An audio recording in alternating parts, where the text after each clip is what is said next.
जय यीशु। प्रभु यीशु के सामर्थ्यवान नाम पर मेरे सभी प्रियजनों को फादर प्यार से अभिवादन करते हैं। आज बाइबल तीर्थ यात्रा के 150वां दिन की व्याख्या में है। प्रभु को धन्यवाद। 150 दिन में बराबर पवित्र वचनों को पढ़ने मनन करने उसने हमको कृपा दी है। जिन्होंने भी इसको अटूट रीति से पूरा किया है, इस तीर्थ यात्रा में 150 दिन रह गए। अब सभी लोगों को विशेष आशीर्वाद प्रभु के नाम पे हम दावा करते हैं, मांगते हैं, आपको बधाई देते हैं। और आप सभी लोगों को जो भी इसमें भागी हुई है, भले ही आपको बीच में कोई अड़चन आया है, फिर भी आपने पीछा नहीं छोड़ा है, आगे बढ़ते आ रहे हैं। आप सभी लोगों को हम अभिवादन करते हैं। हालेलुया। हम लोग राजाओं के पहले ग्रंथ के अध्याय 8 और 9 में हैं। साथ साथ स्तोत्र संग 108, कुरिन्थियों के दूसरे पत्र के पहला अध्याय। 8वां अध्याय में राजाओं के पहले ग्रंथ के बहुत ही महत्वपूर्ण एक कार्य, यरूशलेम का मंदिर का निर्माण हो गया। आज प्रतिष्ठान पर्व मना रहे। इस प्रतिष्ठान कर्म के सबसे मुख्य भाग, केंद्र भाग, राजा सुलेमान की एक बहुत सुंदर प्रार्थना है। उसके आगे पीछे हम लोग राजा के द्वारा प्रजा को आशीर्वाद देते हुए हम लोग देखेंगे। उदाहरण के लिए 14 से 21 तक का वचन और प्रार्थना के बाद 54 से 61 तक का वचन, 54 से 61 तक। तो आगे पीछे आशीर्वाद, बीच में एक सुंदर प्रार्थना। और सबसे शुरुआत में विधान की मंजूषा को बड़े जुलूस में मंदिर में लेके आते हैं और प्रतिष्ठित करते हैं। और अंत में, सबसे अंत में मंदिर प्रतिष्ठान का एक उत्सव, सभी लोग खाते पीते उत्सव मनाते हैं। हालेलुया।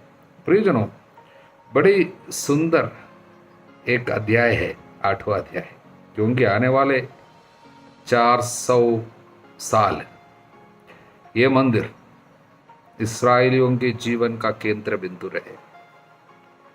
400 साल के बाद मंदिर ध्वस्त किया जाएगा, जला दिया जाएगा नबूकदनेस्सर राजा के द्वारा, और इस्राएलियों को बाबुल में लेकर जाएगा। हालेलुया। आज हम सबसे मुख्य भाग पर थोड़ा सा मनन करते हैं। वो सुलेमान की प्रार्थना है। इस प्रार्थना में 2 भाग है। पहला भाग जो है वो प्रभु को धन्यवाद देते हैं, क्योंकि 23वां वचन से 26वां वचन तक दाऊद के प्रति प्रभु ने जो भी कार्य अपनी प्रतिज्ञाएं जो पूरा किया, दाऊद को प्रभु ने जो प्रतिज्ञा की वो सब पूरा किया। और प्रभु की दाऊद के प्रति प्रभु का प्यार और उसके सत्य प्रतिज्ञता, वही अच्छा शब्द हुई है, प्रभु की सत्य प्रतिज्ञता, लॉयल्टी, और उसके लिए वो प्रभु को धन्यवाद देता है। दूसरा भाग, उसमें वचन 31 से बहुत सुंदर 7 प्रार्थना, यानी 7 निवेदन। इस प्रार्थना में 7 निवेदन प्रभु के सामने रखते हैं। पहला निवेदन वचन 31 से, जब कोई अपने पड़ोसी के विरुद्ध अपराध करे और उन दोनों में कोई अड़चन हो गया इस्राएलियों में, और वे इस मंदिर की वेदी के सामने शपथ खा ले, तो उसे स्वर्ग में सुनकर सेवकों का न्याय कर, अपराधी को दंड दे, अपराध का बदला चुका, तो कुछ कर। स्वर्ग में प्रार्थना सुना। उन लोग मंदिर में आएंगे, आप स्वर्ग में प्रार्थना सुनना। कौन? झगड़ा करने वाले लोग। पहला निवेदन। दूसरा निवेदन, इज़राइल पाप करेंगे, पाप करने के कारण तो किसी शत्रुओं को उनके ऊपर आने देगा, शत्रु हमें पराजित करेंगे। शत्रु हमें, हमारे पाप के कारण कोई भी शत्रु आके इस्राएल को पराजित करेंगे, तब हम लोग प्रार्थना करेंगे, मंदिर की ओर मुड़ेंगे, तब स्वर्ग में हमारी प्रार्थना सुनना। तीसरा निवेदन वचन 35 से, आकाश से हमारे पाप के कारण, हम लोग पाप करेंगे, इस्राएल पाप करेंगे, तब तू आकाश से मेघ को आज्ञा देगा पानी नहीं बरसने को, और हमारे पर पानी नहीं होगा, सूखापन आ जाएगा। उस समय हम मंदिर की ओर मुड़कर प्रार्थना करेंगे। उस समय स्वर्ग में उनकी प्रार्थना सुन। 36वां वचन है, तो तू स्वर्ग में उनकी प्रार्थना स्वीकार कर, अपने सेवकों अपनी प्रजा इस्राएल का पाप क्षमा कर। हालेलुया। अगली प्रार्थना, अगला निवेदन, चौथा निवेदन, यदि हमारे पाप के कारण देश में अकाल पड़ जाए, फैमिन, महामारी आ जाए, और हमारे जो भी फसल है सब आके कीड़े खाए, टिड्डियां खाए, कीड़े मकोड़े पैदा हो जाए देश में, इस तरह हमारे ऊपर विपत्ति आए, वो भी हमारे पाप के कारण, उस समय हम इस मंदिर में आएंगे या मंदिर की ओर मुड़ेंगे, आप स्वर्ग में हमारी प्रार्थना सुन। और 5वां निवेदन, वचन 41, यदि कोई परदेशी जो हांग नहीं दूर पर रहता, लेकिन आपके बारे में सुना, हम में किसी लोगों से आपके बारे में सुना, आपकी महिमा पे विश्वास किया, उसने सुना, और उन लोग वहां से इस मंदिर की ओर मुड़कर प्रार्थना करेंगे, आशीर्वाद देना, उनकी प्रार्थना सुनना, तो अपने निवास स्थान स्वर्ग में उनकी प्रार्थना सुन। हालेलुया। और 6वीं निवेदन, वचन 44, जब तेरी प्रजा तेरे आदेश के अनुसार शत्रुओं के विरुद्ध लड़ने जाएंगे, तब हम लोग तेरे द्वारा चुने हुए इस नगर की ओर, इस मंदिर की ओर मुड़कर प्रार्थना करेंगे। जहां भी हम लोग इस जगह की ओर मुड़ेंगे, तब स्वर्ग में हमारी प्रार्थना सुन।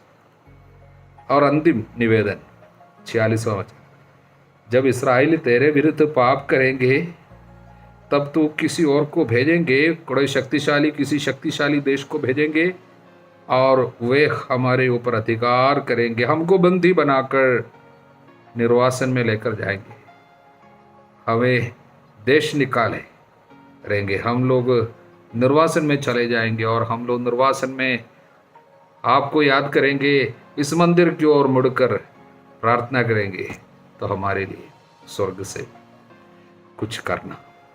हालेलुया। इस तरह 7 सुंदर प्रार्थनाएं प्रभु के सामने रख रहे हैं। Hallelujah, hallelujah. इसमें पहली 4 प्रार्थनाएं, पहला 4 निवेदन जो है इज़राइल पे हो रहे, इज़राइल के अंदर। लास्ट 3 प्रार्थना इज़राइल के बाहर, जब कुछ घटनाएं हो रही, इज़राइल के बाहर परदेशी की बात, युद्ध के लिए हम लोग कहीं जाएंगे, या देश निकाले हमारा हो जाएगा, या निर्वासन में जाएंगे, तब। हालेलुया।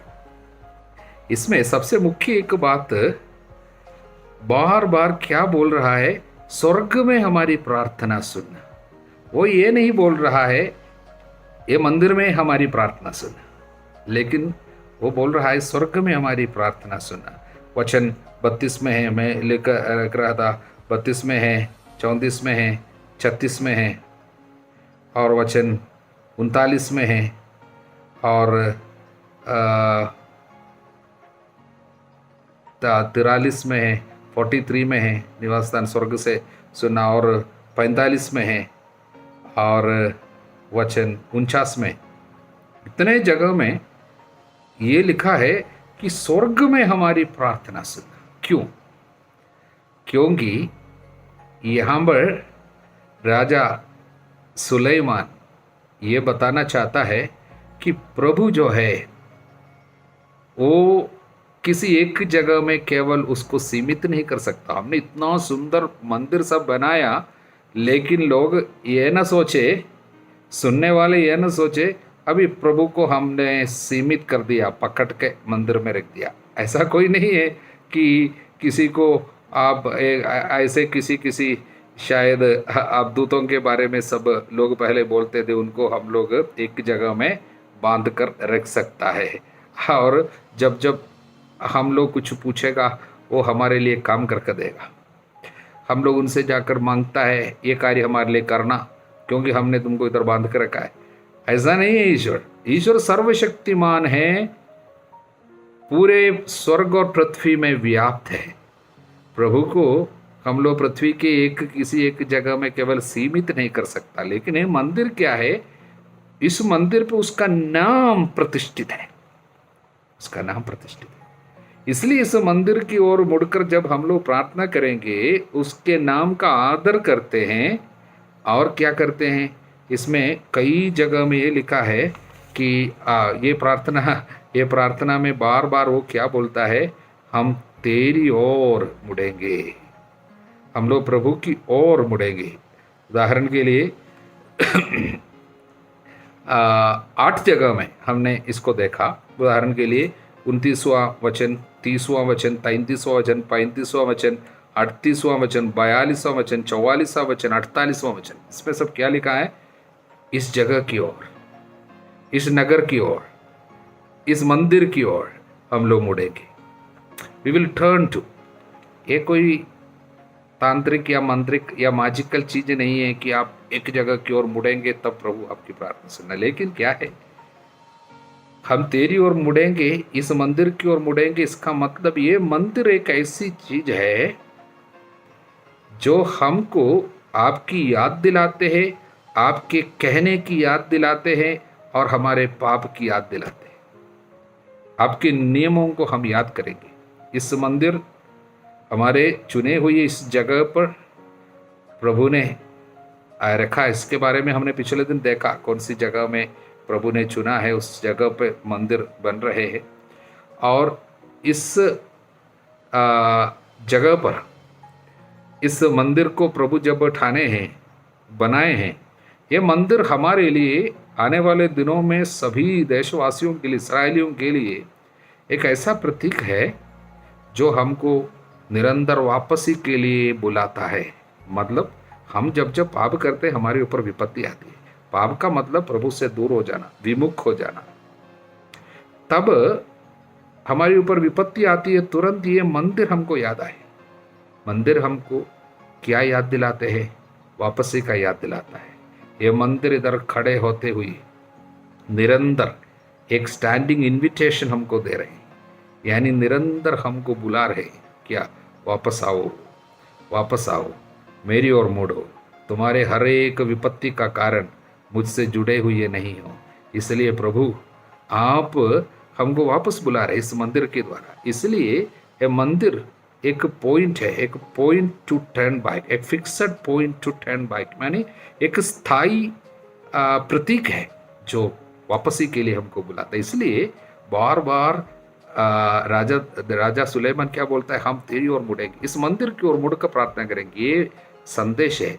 मुड़ना केवल एक करवट बदल कर, मतलब उसको चेंज करने का मतलब हमारा पोजीशन चेंज केवल नहीं है, बल्कि अपने जीवन में बदलाव। यहाँ पर हम तेरी ओर मुड़ेंगे मतलब हम लोग पछतावा करेंगे, हम लोग अपने पाप की स्वीकार करेंगे और आपका नाम लेंगे, फिर से वचन पर ठाने का निर्णय लेंगे, ये सब है। तब आप हमारे पाप क्षमा करेंगे। इसलिए बार बार पाप क्षमा की बात भी मांगे। उदाहरण के लिए 30वां वचन, 34वां वचन, 36वां वचन, 39वां वचन, 50वां वचन, यहाँ सब क्या है, पाप क्षमा, पाप क्षमा, पाप क्षमा। हालेलुया। प्रभु की ओर मुड़ने से होता है, पछतावा करने से होता है, उसका नाम लेने से होता है, उसकी दुहाई देने से होता है। इसलिए हम वो सब करेंगे। आज वादा कर रहे हैं, आने वाले दिनों में हमारे लोग सब, जब भी हम पाप करेंगे, क्योंकि हम भले ही हम वादा करते हैं पाप नहीं करेंगे, फिर भी हम पाप में गिर जाते हैं। हम सब दुर्बल है, हम मनुष्य होने के नाते हम लोग पाप करते हैं। वचन कहता है, वचन 46 में वो कह रहा है, जब इस्राएली तेरे विरुद्ध पाप करेंगे, क्योंकि ऐसा कोई नहीं है जो पाप ना करे, वो भी बोल दिया। तो ये पहले से ये नहीं बोल रहा कि हम पाप करेंगे, नहीं बोल रहे, लेकिन ऐसा कोई नहीं है जो पाप नहीं करता हो, क्योंकि हम गिर जाते हैं। तब हम आपकी ओर आएंगे, इस मंदिर की ओर मुड़ेंगे। भले ही हम दूर देश में हैं, हम मंदिर की ओर मुड़कर प्रार्थना करेंगे, मतलब हम पछतावा करेंगे वहां पर। हालेलुया। इसलिए केवल एक जगह की ओर देख कर प्रार्थना करने से प्रार्थना सुनेंगे ये नहीं सोचना। मंदिर को जीवन का केंद्र बिंदु बनाना। आपका जीवन मंदिर की ओर मुड़े रहना चाहिए। आज जब हमको प्रभु ये संदेश देते हैं मिसा बलिदान की ओर, जहाँ पर बलिदान होता है, उस समय एक ही मंदिर था, एक ही मंदिर में बलिदान होता था, सेंट्रलाइज्ड वर्शिप एक जगह। इसलिए हर यहूदियों को समय समय पर हर साल जाना पड़ता था, कहाँ पर, मंदिर जाना पड़ता था। हालेलुया। इसलिए यीशु के समय में यीशु के माता पिता सब मंदिर जाया करता था यरूशलेम में। वो दूसरा मंदिर है, क्योंकि ये मंदिर नष्ट किया गया इस जगह में, फिर से वापसी में निर्वासन के बाद वापस आकर दूसरा मंदिर बनाया गया था। हालेलुया। इसलिए प्रियजनों, हमारा जीवन भी मिसा बलिदान की ओर मुड़ा रहना चाहिए। विपत्ति के समय कोई भी तकलीफ आते है तुरंत प्रभु की ओर मुड़ना है। इसलिए मंदिर से रिश्ता जोड़े रखिए, मंदिर को महत्व देता रहिए, प्रभु के जगह का आदर करते रहिए। जैसा कि प्रभु कहता, जो मेरा आदर करेगा मैं उनका आदर करूंगा। इसलिए बहुत सुंदर एक प्रार्थना है जो मंदिर के प्रतिष्ठान पर्व जब मनाता था, उसके केंद्र जगह में, उसके सेंट्रल भाग में क्या है, प्रार्थना है। हालेलुया। इसलिए अपने जीवन का भी केंद्र बिंदु प्रार्थना होनी चाहिए। हालेलुया। अब हम स्तोत्र संख्या 108 में सहायता के लिए ईश्वर से प्रार्थना। इस स्तोत्र की एक विशेषता यह है, ये स्तोत्र का पहला 5 वचन यानी 2 से 6 तक का वचन, यह वचन दूसरे एक स्तोत्र से लिया हुआ है। स्तोत्र संख्या 57 का 8 से 12 तक का वचन है, जाकर देखना। स्तोत्र संख्या 57 8 से 12 तक यही वचन मिलेगा, उसी को लेके आया है। और उसका दूसरा भाग यानी इसके 7 से 14 तक का वचन जो है इस स्तोत्र में, वो स्तोत्र संख्या 60 वहां पे 7 से 13 तक का वचन है। हालेलुया। तो ये पूरा स्तोत्र 2 स्तोत्र से लिया हुआ वचन है। वो दोनों स्तोत्र दाऊद का है, तो ये भी दाऊद का हो गया। हालेलुया। ऐसा क्यों हुआ? इसी शास्त्रियों का मानना है, दाऊद की मृत्यु के 400 साल बाद जब निर्वासन हुई, बाबुल का निर्वासन, राजा नबूकदनेस्सर इजराइलियों को पूरा भगा कर ले गए, क्योंकि इजराइल पाप किया था, बड़े बड़े पापों में डूबे थे। तब मंदिर ध्वस्त किया गया और इजराइल को पूरा दूर देश में गुलाम बना कर ले गया। पूरा बाबुल उनके लिए गुलामी का जगह, जेल, बड़ा एक जेल बन गया। वहां पर रहते हुए उन्होंने प्रभु को याद किया, उस समय प्रार्थना किया। वो प्रार्थना के लिए उस परिस्थिति में, उस विपत्ति में उन्होंने दाऊद के स्तोत्र को इस्तेमाल कर रहा वहां पर, मानो उस समय के लिए सबसे उपयुक्त एक कार्य के रूप में पवित्र आत्मा ये उनको दे दी। तब एक नया स्तोत्र के रूप में उस समय उन्होंने गाया, लेकिन ये दाऊद के द्वारा लिखित पुराना वचन है। वचन कभी पुराना नहीं होता है। हालेलुया। इससे संदेश प्रभु क्या देना चाहता है? पवित्र वचन भले ही हजारों साल पहले लिखा हुआ है, लेकिन आज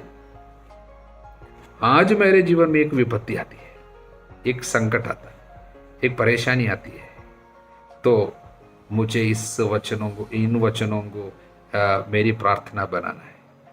बना सकता हूं। जीवन में मुझे स्तुति करनी है, यहां से मैं स्तुति को लेकर आज मेरे जीवन में प्रभु कुछ किया तो मैं स्तुति कर सकता हूं। मतलब जीवन के हर एक परिस्थिति के लिए उपयुक्त वचन ऑलरेडी इसमें है। हालेलुया। आपको सोचना नहीं है कि बाइबल में उस समय लोग रहते समय जिन जिन परिस्थिति से होकर गुजरा, उससे बढ़कर कुछ नई रीति का कोई तकलीफ आपको आ सकता है। नहीं सोचना, कुछ नहीं। जितनी परेशानी, जितनी विपत्ति हम सोच सकते हैं आज, वो सब किसी न किसी रीति से हमारे पूर्वज लोग उनसे होकर गुजरे हैं। उस समय गाने के लिए, प्रार्थना करने के लिए वचन पवित्र आत्मा उस समय उनको दे दिया। वही वचन आज मुझे अपनाना है, दावा करना है, आज मेरी परेशानी में उसे काम में लाना है। हालेलुया। इसलिए जैसे स्तोत्र 108 को बाबुल के निर्वासितों ने सेवा में काम में लगाया और उन्होंने अपने लिए आशीर्वाद पाया, क्यों ना आज हम इन वचनों को अपनाते हुए, इसको अपनाना पड़ता है, आपको अपना बनाना है और उसको इस्तेमाल करना है, चमत्कार होगा। पवित्र आत्मा ही चाहता है। हालेलुया। ऐसा नहीं है कि पवित्र आत्मा के पास दूसरा कोई वचन ना हो कि आपको और ना वचन दिला सकता, ऐसा नहीं, लेकिन प्रभु की रीति ऐसी है। ऑलरेडी जो लिखित वचन है इस पे आत्मा का अभिषेक रखा है, इसी को अपना आज के लिए उपयुक्त वचन आपको मिल जाएगा, उसके लिए ढूंढना पड़ता है। आज आपकी परिस्थिति में कौन सा वचन आपके लिए प्रभु रखा है, उसके लिए आपको एक अवगाह होना चाहिए, ज्ञान होना चाहिए बाइबल का, और हर दिन पढ़ना चाहिए, तब आपको सही जगह पर ले जाएगा। मेरे जीवन में ऐसा काफ़ी अनुभव हुआ है। जब जब कुछ परेशानी के समय में हम वचन के पास जाता है, तुरंत एक ऐसा वचन देता है जो उस समय के लिए एकदम लाभदायक सिद्ध होता है। लेकिन हमको खोज कर जाना पड़ता है आग्रह के साथ वचन के पास। परेशानी के समय में वचन की ओर मुड़ना है। हालेलुया। इसलिए वचन के पास जाएंगे तो हमको इतना अच्छा लगेगा, आज हमसे बात कर रहा। पिछले दिन कोई हमको फोन करे, बोला मैं एक दिन में बड़ी परेशानी में फंसा हुआ था, बहुत निराश, मेरे जीवन में कुछ कार्य हो रही थी, बहुत निराश हो रहा था। मैं सोचा अब प्रभु कुछ कर नहीं सकेगा, मेरे जीवन में बहुत बड़ी विपत्ति आई। इत्तेफाक में वो बोल रही थी आपकी वीडियो, ऐसे हम जो बाइबल का तीर्थ यात्रा का वचन दे रहा था यूट्यूब में ऐसे आ गया, तो हमने उसको सुन लिया। उस दिन जो बोला हमारे उस परेशानी के लिए एकदम सही वचन। वो बोल रही है मैं घबरा गई और ये वचन ने मेरी आंखें खोल दिया, मेरी परेशानी का कारण मुझे समझ में आया, ये वचन मैंने इस्तेमाल किया, अब वो परेशानी दूर हो गई।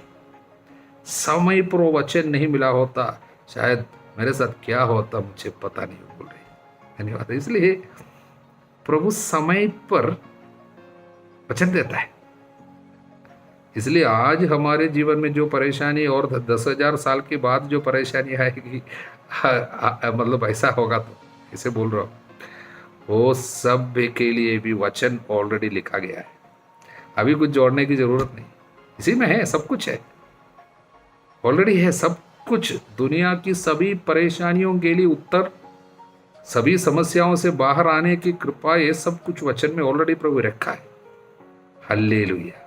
अब हम कुरिन्थियों के नाम संत पौलुस के दूसरे पत्र के पहले अध्याय पे, प्रभु को धन्यवाद, बाइबल की और एक किताब हम लोग शुरू कर रहे हैं। हालेलुया। शुरुआत में ही मैं आपको बोल देता हूँ, कुरिन्थियों के नाम संत पौलुस का दूसरा पत्र बहुत ही महत्वपूर्ण एक पुस्तक है, एक पत्र है। यदि सच में सच पूछेगा अब मुझसे कि फादर आपको नए विधान में, यानी सुसमाचारों को छोड़ के लेटर्स पे, यानी पूछ लीजिए अगर संत पौलुस के अनेक पत्र है, उसमें एक सबसे पसंद आपको कौन सा है आप पूछेंगे, मैं क्या बोलूँ आपको मालूम? कुरिन्थियों के नाम संत पौलुस का दूसरा पत्र, साथ में फिलिपियों के नाम पत्र भी बहुत ही सुंदर है, क्योंकि इस पत्र में संत पौलुस जितना अपने बारे में बोलता है, व्यक्तिगत जीवन की कुछ बातें बताता है, उतना अन्य किसी भी जगह में नहीं बताता है। इसमें वो प्रकट करता है अपने जीवन की बहुत कुछ। कारण कुरिन्थ की कलीसिया में काफ़ी प्रॉब्लम थे, कुछ प्रॉब्लम सब सोल्व करते हुए पिछले पुस्तक में, कुरिन्थियों के नाम पहला पत्र में हमने देखा, वहाँ के कुछ लोग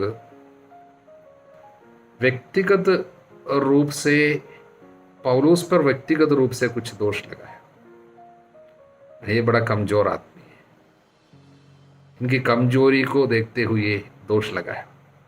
वास्तव में पौलुस सच में कमजोर था, बोलना भी उसको उतना अच्छा नहीं आता था, और उसके शरीर में भी कुछ बीमारी काफ़ी थी, कभी कभी कुछ बोल भी नहीं पाता था।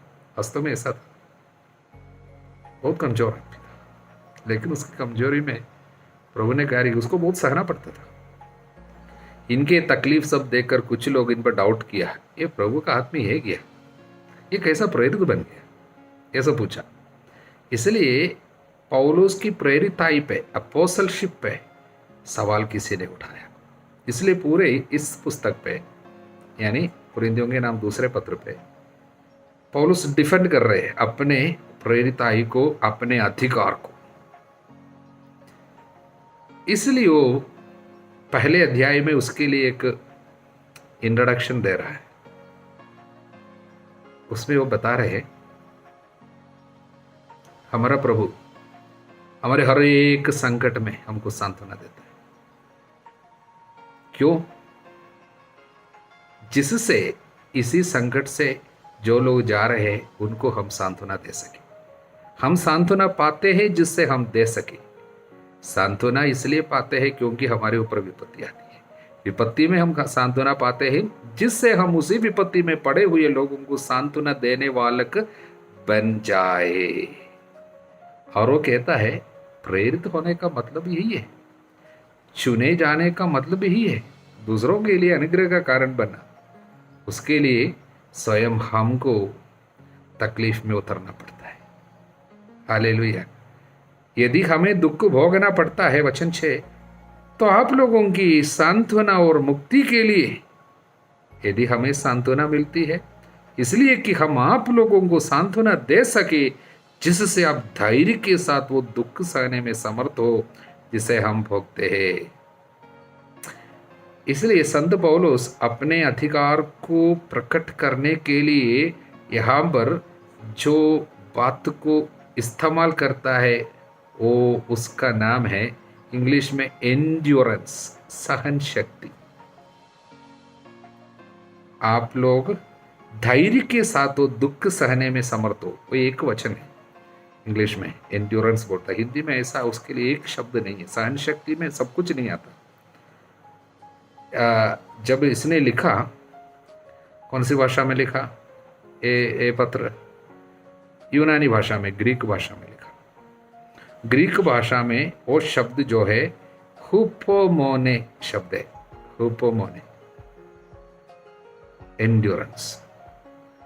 हुपोमोने का मतलब किसी भी तरीके से दुख भोगना नहीं है। जीवन में कुछ तकलीफ आया उसको बर्दाश्त किया, वो नहीं है, बल्कि उसमें विजय, ट्रायम्फ, वो बात सामने आता है। सबसे पहले वो बात आती है। इसका मतलब जीवन के तकलीफों के ऊपर विजय पाना, वही एंड्योरेंस। प्यार से दुख भोगना, काय के लिए? दूसरों के लिए इस्तेमाल करने के लिए। जब विपत्ति आती है उसको जाके ऐसा ग्रहण करता है, भागता नहीं, दौड़ता नहीं, विपत्ति मुझे नहीं चाहिए नहीं बोलेगा, उसको ग्रहण करता है। क्यों? जिससे मैं इसको सहते हुए अनेक लोगों को बचा पाऊंगा, आपके दुखों में मैं सांत्वना दे पाऊंगा, क्योंकि स्वयं दुख भोगने के द्वारा दुख भोगने वालों की मदद कर सकता है। ये शीर्षा सबसे सुंदर रीति से इस पत्र में हमको मिलेगी। इसलिए दुख भोगने वाले लोगों को सबसे ज्यादा सांत्वना इससे मिलेगा, ये पत्र से। आने वाले दिनों में हमको समझ में, हालेलुया, मुझे इसलिए बहुत शक्ति मिलती है ये पत्र से। इसलिए आप सभी लोगों के लिए मैं कहूँगा बराबर पढ़ता जाना। आने वाले दिनों में हमको बहुत सुंदर संदेश इससे मिलने वाले हैं। हालेलुया। प्रभु आप सभी लोगों को आध्यात्मिक वरदानों से भर दे, ये हमारी प्रार्थना है। प्यार से वचन पढ़ते जाना। हमारे प्रभु यीशु मसीह की कृपा, ईश्वर का प्रेम, पवित्र आत्मा का साहचर्य आप सभी लोगों को प्राप्त हो, अब सदा सर्वदा अनंत काल तक। आमीन।